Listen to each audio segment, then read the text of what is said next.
In this video, we're going to talk about how to store your jewelry, how to keep it untarnished, and some other little tricks and tips if your jewelry breaks, or how to keep your jewelry from being detangled. So I hope that you enjoy our video. Let's get started. So I know that you spend a lot of time working and making your jewelry pieces, and we want to keep them as long lasting for, hey, as long as we can, right? Maybe until the end of time. As long we can always pass down these jewelry pieces for generations to come if you take care of it. So here's a couple steps on how to take care of your jewelry. The first one is always remove your jewelry when you are washing your hands, when you're applying sunblock or body lotions. The chemicals in any soap or body lotions can break down your jewelry and the finishes and tarnish your jewelry, and we just don't want that. So always make sure just to remove your jewelry when you're handling with other chemicals. The next step is how to store your jewelry properly. Of course, we always want to use a jewelry box, but they can be pretty expensive, and if you just don't have the room or space for it, you can always look into how to make your own jewelry tree, which you can pretty much make it even out of real branches. And there's tons of tutorials on how to do that. It's super simple and easy. Basically, we want to make sure that our jewelry is always hanging upright and not getting in the way of other jewelry pieces that it can get tangled and messed up. If you don't have the space for a jewelry tree, you can always make sure that you put every jewelry piece in a little tiny Ziploc bag or some kind of airtight container so your jewelry piece won't oxidize or get tarnished with the air, oxygens, or maybe some other chemicals or things like that. The next step is how to clean your jewelry. And I have a really interesting tip for you. Have you ever heard of the ultrasonic toothbrush? It's also great for cleaning your jewelry. And you want to use a completely different brush for when you do this. You don't want to use the same one for your teeth and your jewelry. That's gross. So make sure that you have another one that's just an extra one.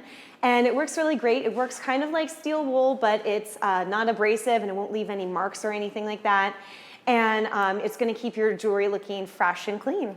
Next up is always make sure that you apply any clear top coats to any of your jewelry pieces. Again, it's just going to help from tarnishing your pieces and keeping it long lasting and protecting it even if you drop it, or maybe, some kind of bite marks from a dog or something. It's going to help you prevent anything like that. Now, what happens if you break a jewelry piece? It's not necessarily trash. For example, I have this jewelry piece right here that's broken. As you can see, this second little part right here used to have some pieces and they totally fell off, and instead of throwing it away, I can turn this into maybe a bracelet with these 3 pieces, or a cool hair accessory, or maybe even some earrings. And it's really cool if you plan on selling jewelry to think about different pieces that maybe you find at a thrift store that are broken, or you've had that are antique or something like that, and turn them into different kinds of elements for jewelry pieces because it's going to be unique. You can also price this as a higher price point because it's pretty much one of a kind. And also it's going to be a total eye catcher because no one's going to have this jewelry piece just like the one that you have. So I have a brooch at home that had a couple elements on it. It just totally broke off, and I was really bummed about it, and it's antique and I can't replace it. So I was looking around for different ways to try to repair it, and I stumbled upon this jewelry supply called Jewelry Cement, and it works really well, and I was able to reattach all the little tiny pieces that broke off.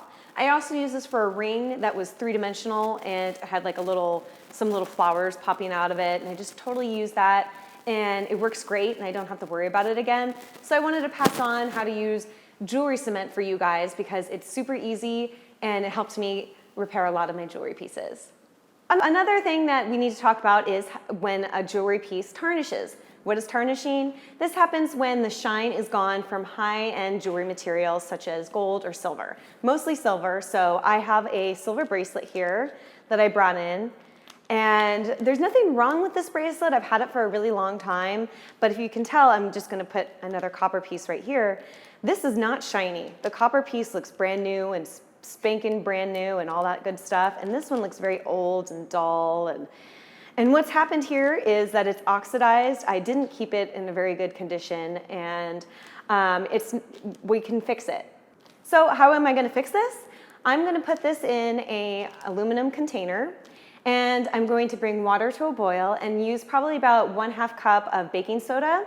This is the natural way to do it. I know that there's a bunch of different type of tarnish saving jewelry type of solutions out there, but this one is super safe.